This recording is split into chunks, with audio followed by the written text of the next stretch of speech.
بسم اللہ الرحمن الرحیم وبہ نستعین۔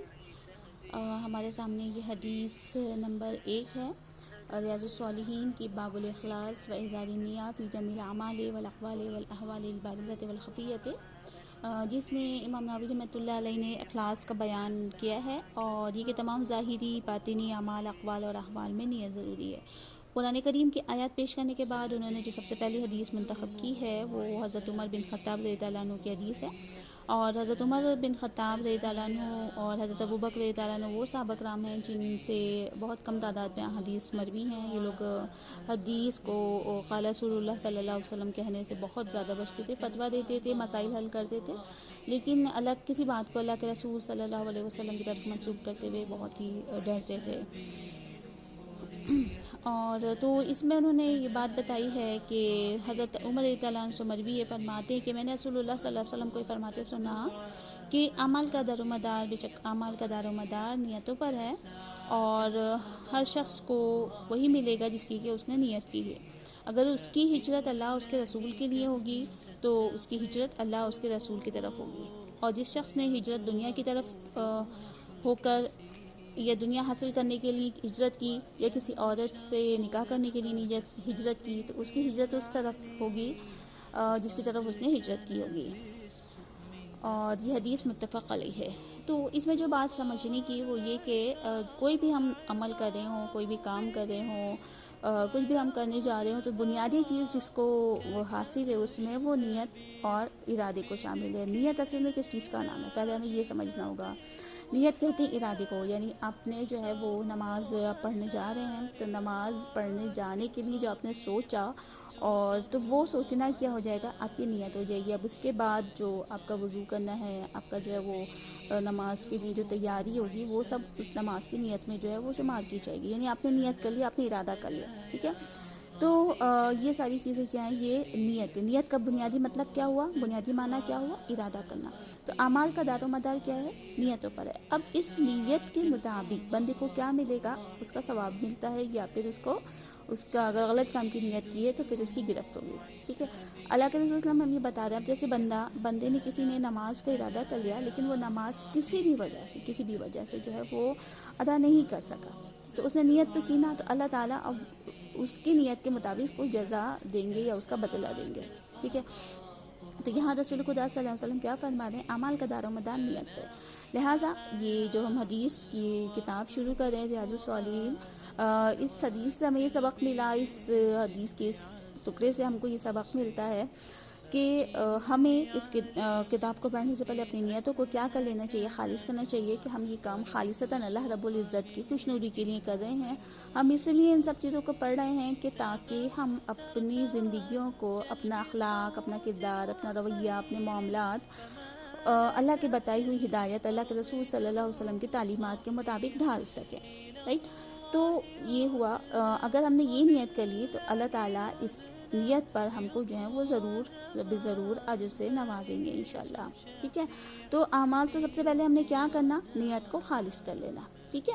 اور آگے اللہ تعالیٰ اللہ کے رسول صلی اللہ علیہ وسلم فرما رہے ہیں، ہر شخص کو وہی ملے گا جس نے کہ اس نے نیت کی، جس چیز کا اس نے ارادہ کیا اسی کا جو ہے اس کو اجر دیا جائے گا، یا اس کو اجر ملے گا، ٹھیک ہے۔ آگے جو حدیث کے الفاظ ہیں وہ یہ ہے کہ فمن کان ہجرتہ الی اللہ ورسولہ فہجرتہ الی اللہ ورسولہ، جس کی ہجرت اللہ اس کے رسول کی طرف ہوگی تو اس کی ہجرت اسی طرف جو ہے وہ شمار کی جائے گی، یعنی اللہ اس کے رسول کی طرف ہی شمار کی جائے گی۔ یعنی ہجرہ کے معنی کیا ہوتے ہیں، چھوڑ دینا، ٹھیک ہے۔ تو جس طریقے سے انسان اگر کوئی برائی چھوڑ کر نیکی کی طرف آتا ہے نا، تو یہ بھی ایک طریقے کی ہجرت ہوتی ہے، یعنی ایک غلط کام کو چھوڑ کر اس نے ایک نیکی کا کام اختیار کیا، یہ بھی ہجرت ہے۔ اسی اعتبار سے، چھوڑنے کے معنی کے اعتبار سے، وہ ہجرت جو اپنے دین، اپنے ایمان کو بچانے کے لیے بندہ ایک جگہ سے دوسری جگہ جاتا ہے، اپنا سب کچھ چھوڑ کے، اپنا مکان، اپنا گھر بار سب کچھ چھوڑ کے، بسا بسایا گھر چھوڑ کے، اور ایک جگہ کی مانوسیت کو چھوڑ کر، ابھی جہاں رہتا جاتا ہے وہاں رہتا ہے، وہاں سے مانوس ہو جاتا ہے، اس کو چھوڑ کر بندہ ایک جگہ سے دوسری جگہ جا رہا ہے، اللہ کی خاطر جا رہا ہے، تو اس کو کیا کہا جائے گا، اس کو ہجرت کہا جائے گا، ٹھیک ہے۔ مقصد کیا ہے کہ اپنے دین اور اپنے ایمان کو بچانا، ٹھیک ہے، اللہ تعالیٰ کی خوشنودی حاصل کرنا۔ ٹھیک ہے. تو فمن کانت ہجرت ہو، تو جس نے اللہ اس کے رسول کی طرف ہجرت کا ارادہ کیا ہوگا، ہجرت کی نیت کی ہوگی، ہجرت کی ہوگی، تو اس کی ہجرت اللہ اس کے رسول کی طرف بھی شمار کی جائے گی. ٹھیک ہے، یعنی اس کا چھوڑنے کا جو ہے وہ اجر ملے گا. ٹھیک ہے، یعنی اس کی اس قربانی کا اجر جو ہے وہ ضائع نہیں کیا جائے گا بلکہ ملے گا. ٹھیک ہے. اور جس نے کسی اور مقصد سے جو ہے وہ ہجرت کی ہو، دنیا حاصل کرنے کے لیے، یعنی کوئی اپنا بزنس کو پروموٹ کرنے کے لیے ہجرت کر رہا ہے، ایک جگہ سے دوسری جگہ منتقل ہو رہا ہے، یا کسی کو کسی عورت سے جو ہے وہ نکاح کرنا ہے، اس لیے جو ہے وہ اس کی نیت اب یہاں چینج ہو گئی نا. اس کی نیت خالصتاً اللہ اس کے رسول کے لیے نہیں رہی بلکہ دنیا کا حصول ہو گیا. یا پھر کسی عورت سے شادی کرنے کے لیے اس نے جو ہے وہ ہجرت کی، ایک جگہ سے دوسری جگہ، اپنا ایک شہر سے دوسری جگہ منتقل ہوا.